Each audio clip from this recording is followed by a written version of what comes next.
Bonjour et bienvenue à Stage en Air. Aujourd'hui, nous nous intéressons à une troupe, SDF. Vous êtes prêts? On y va. Eh bien, compagnie SDF, bonsoir et bienvenue à Stage en Air. Bonsoir. Bonsoir. D'abord, j'aimerais vous remercier de nous accueillir dans l'antre de la compagnie SDF. Vous pouvez nous décrire un petit peu votre espace de travail? Nous n'avons pas vraiment d'espace de travail. Donc notre espace de travail, c'est chez nous. Donc voilà, tout est ici, les costumes, enfin nos costumes du moins, nos costumes à Thierry et moi, parce que Michel, il a sa petite maison, avec ses costumes et ses multiples accessoires. Mais voilà, ici, il y a tout. Il y a une pièce qui est consacrée aux costumes. Il y a le bureau pour bosser un peu. Et voilà, donc en fait, c'est pratique d'un sens parce que voilà, tout est sur place.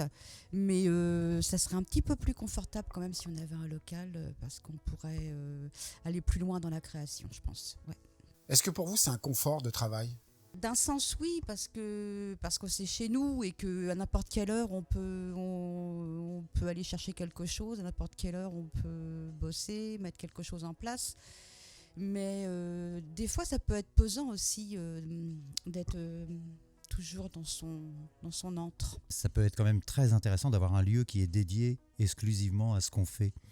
Parce que tu es hors de chez toi, c'est-à-dire autant des coups de fil, autant de tes habitudes, et que tu es dans un lieu de répétition par exemple, tu arrives à 14h, tu es là pour travailler. Nous, on a été obligés à se mettre vraiment durement y aller, parce que là, on est dans un univers qui est familier, très familier.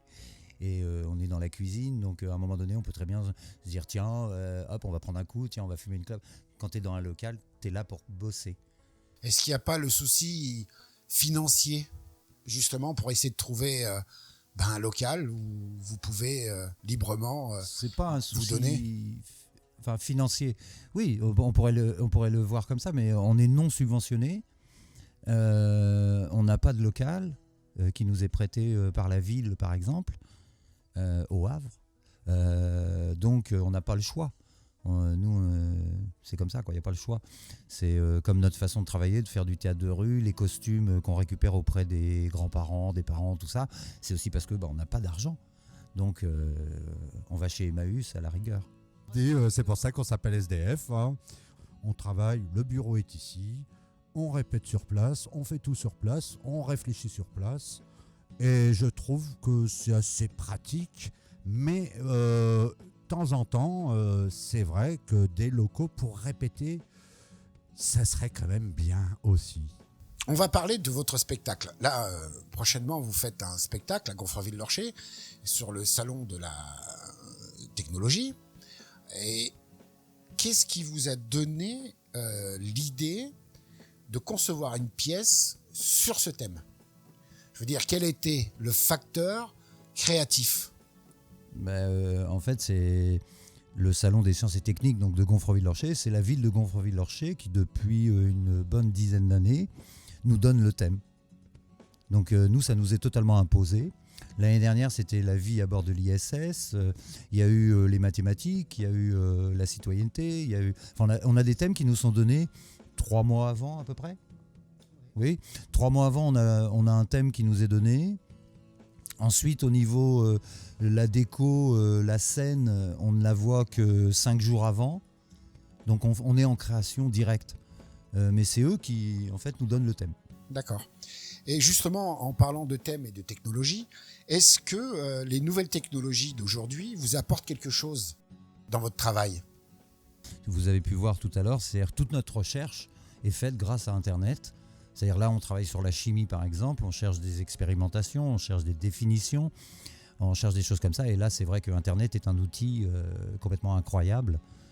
Il y a aussi aujourd'hui les nouvelles technologies, malheureusement, c'est qu'on peut commander partout dans le monde et puis ça arrive quand on a besoin d'un accessoire qu'on ne peut pas trouver ici dans les commerces locaux.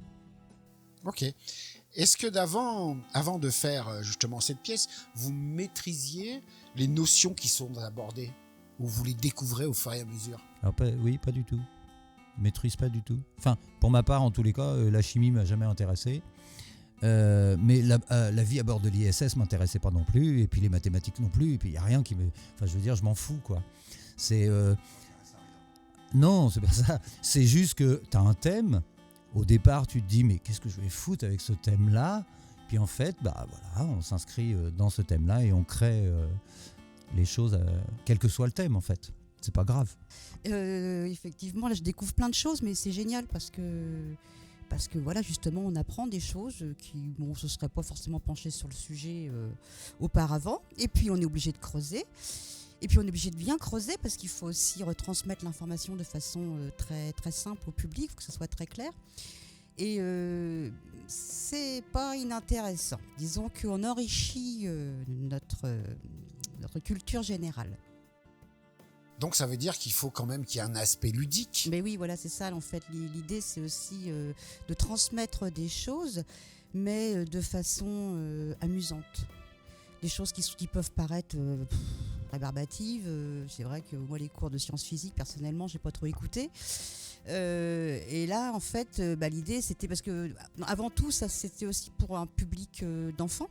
Donc, il faut arriver à capter leur attention et leur concentration pendant à peu près 30-40 minutes sur un sujet qui peut paraître pas très alléchant, et de leur donner envie, d'apprendre, et puis surtout leur donner des informations qu'ils vont peut-être retenir, mais du fait aussi de notre jeu et de la façon dont on amène les choses. Et puis aussi donner l'envie aux gens de pouvoir comprendre ce qui les entoure, parce que nous, on est les premiers à pas comprendre ce qui nous entoure, et là, justement, avec un sujet comme la chimie, on se rend compte qu'en se penchant un peu sur la question, on découvre que voilà, le cuir est teinté d'une matière, le plastique est fabriqué à base de pétrole, les parfums, tous les produits qui nous entourent sont chimie. Et d'ailleurs, la chimie, c'est la vie. Sur le salon des sciences et techniques, c'est totalement la déontologie, c'est-à-dire on était un complément du salon, puisque dans le salon tu avais toutes les explications avec des scientifiques sur tous les thèmes, et nous c'était la façon de faire passer ces notions-là, mais avec l'humour, qui fait que chez les gamins ça rentre encore d'une autre façon, et chez les adultes aussi d'ailleurs. C'est-à-dire que quand tu as quelque chose qui t'a fait rire, ou pleurer d'ailleurs, une émotion, en plus d'une notion, elle s'inscrit beaucoup plus facilement. Et ça se complète tout ça. C'est-à-dire il y a les profs qui vont te dire 1 plus 1 égale, et puis voilà. Et puis tu as quelqu'un qui va te le faire d'une façon humoristique, et ça se complète tout ça. Nous, notre démarche est là-dedans. Je crois que c'est totalement nécessaire pour apprendre.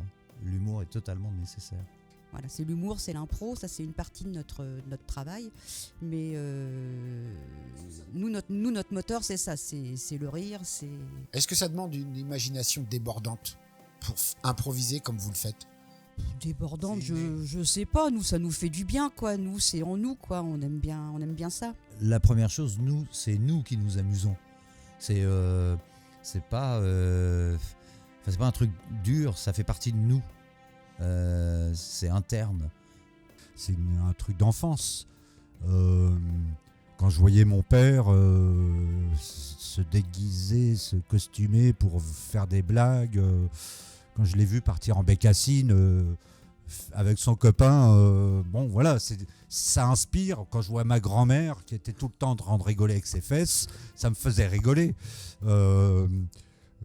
Ouais, c'est inné, c'est la vie qui nous amène à faire de l'humour. Hein. C'est positif. Quel est votre rêve d'artiste ? Je dirais c'est exactement ce qu'on fait. On est dans notre rêve.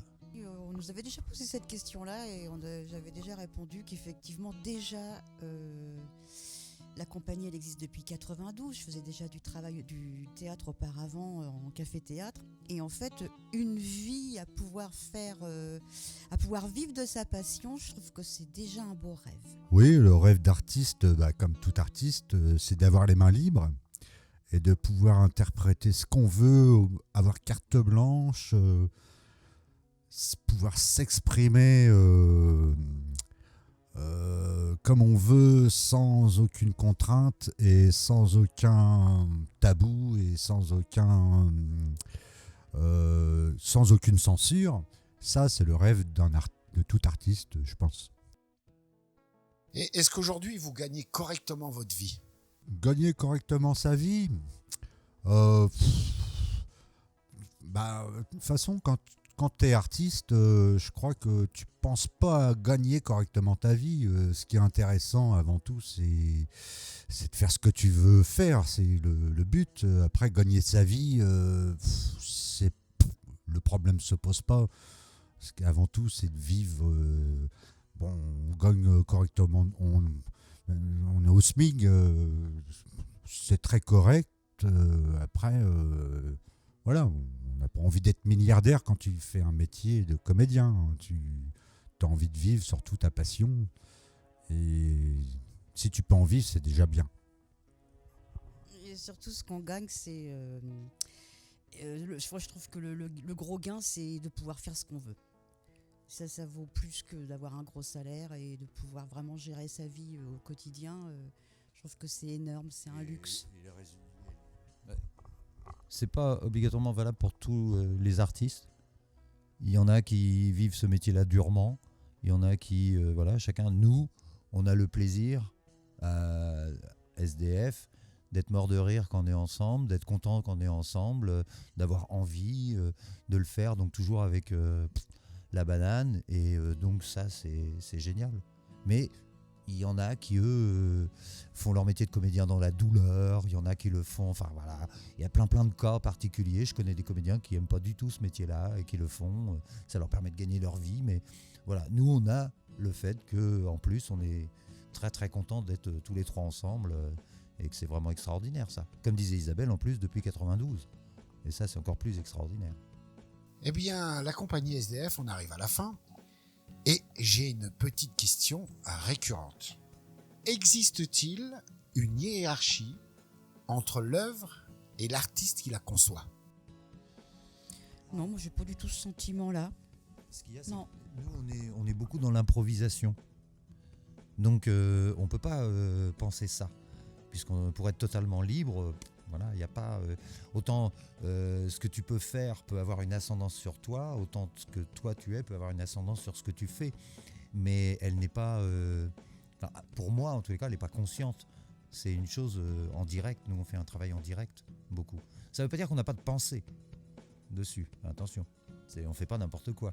Mais la chose, on l'a fait, elle est là, on est content de cette chose-là.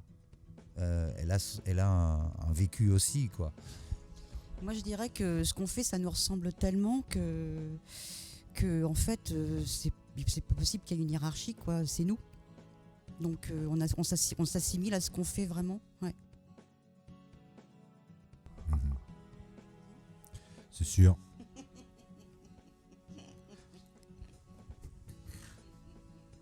Et sachez qu'on vous aime. Compagnie SDF, merci de nous avoir reçus chez vous. Et je vous dis à bientôt. Merci à vous. C'était très sympa de vous rencontrer. Merci, à bientôt.